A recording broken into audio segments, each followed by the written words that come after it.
Perang Banjar atau Perang Banjar Barito adalah sebuah peristiwa sejarah di mana rakyat Kalimantan, khususnya Kesultanan Banjar, berperang melawan para penjajah Belanda. Perang Banjar terjadi di wilayah Kesultanan Banjar, Kalimantan Selatan pada tahun 1859 hingga 1906.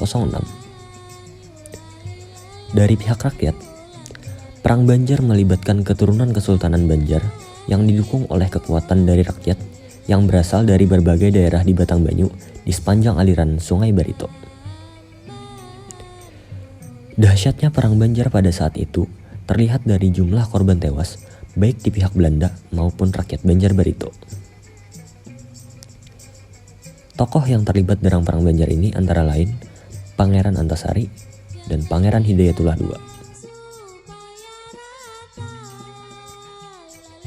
Kedatangan Belanda yang ikut campur dalam urusan Kesultanan Banjar menimbulkan banyak permasalahan. Kondisi ini kemudian memuncak dengan adanya perlawanan dari Pangeran Antasari dan Pangeran Hidayatullah dalam Perang Banjar. Apabila dirangkum, maka penyebab terjadinya Perang Banjar antara lain: yang pertama, rakyat Banjar menjadi sasaran eksploitasi dari Belanda dan Kesultanan Banjar. Kedua, munculnya konflik perebutan tahta Kesultanan Banjar akibat intervensi Belanda. Ketiga, sikap sewenang-wenang dari Tamjidillah yang ditunjuk Belanda sebagai Sultan Banjar.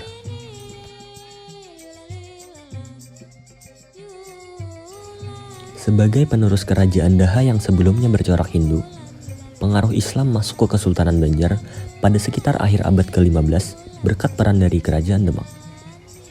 Kesultanan Banjar memiliki wilayah kekuasaan di sekitar Kalimantan Selatan dan sebagian Kalimantan Tengah. Dalam buku Islamisasi dan Perkembangan Kerajaan Islam di Indonesia tahun 2012, karya Daliman, disebutkan bahwa pelabuhan-pelabuhan dagang Kesultanan Banjar pada abad ke-15 Masehi selalu ramai dengan kapal-kapal dagang internasional. Kesultanan Banjar juga memiliki hasil sumber daya alam seperti emas, intan, lada, rotan, dan damar yang melimpah. Hal inilah yang kemudian mendorong Belanda untuk mulai merencanakan strategi agar dapat menguasai Kesultanan Banjar. Dilansir dari buku Sejarah Indonesia Modern 1200 hingga 2004, Belanda dan Kesultanan Banjar mulai melakukan interaksi pada sekitar tahun 1840-an. Setelah itu, Belanda mulai dengan strategi melakukan campur tangan di beberapa wilayah Kesultanan Banjar dan memadamkan sengketa-sengketa yang ada. Sebagai imbalan, Belanda mendapatkan hak khusus untuk mencampuri urusan dalam negeri Kesultanan Banjar. Kondisi tersebut berlangsung lama, hingga akhirnya perlawanan rakyat Banjar dimulai saat Belanda mengangkat Pangeran Tamjidillah II sebagai Sultan Banjar pada tahun 1859. Padahal, waktu itu sosok yang seharusnya naik tahta menjadi Sultan Banjar adalah Pangeran Hidayatullah II. Namanya juga tertulis dalam surat wasiat yang ditulis oleh Sultan Adam sebagai penerus tahta. Pada tanggal 28 April 1859, Pangeran Antasari dan Pangeran Hidayatullah kemudian memimpin perlawanan terhadap Belanda.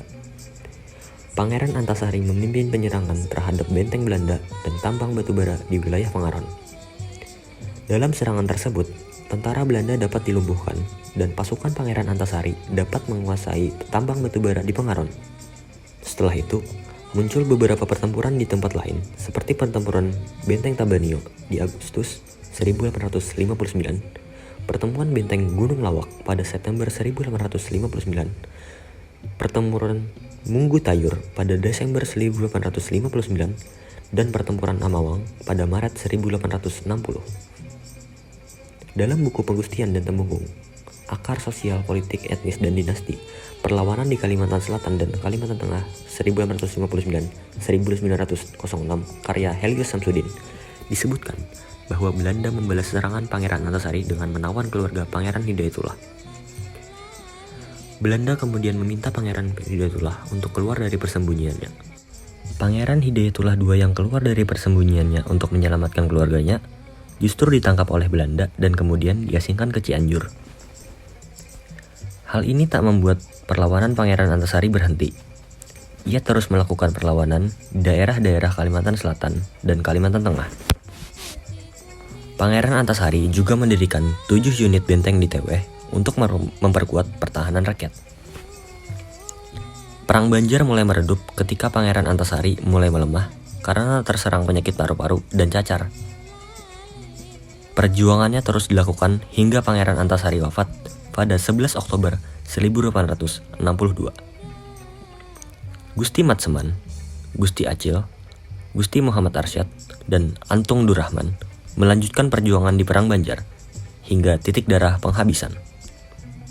Perang Banjar berakhir pada tahun 1906 dengan kemenangan yang berada di pihak Belanda yang berhasil menghapus Kesultanan Banjar.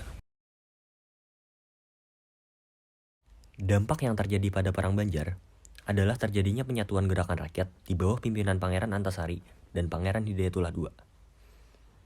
Meski sudah melakukan perlawanan dengan gigih dan pantang menyerah, pada akhirnya Belanda bisa mengatasi keadaan. Akibat kemenangan Belanda pada perang tersebut, Kesultanan Banjar kemudian dihapuskan.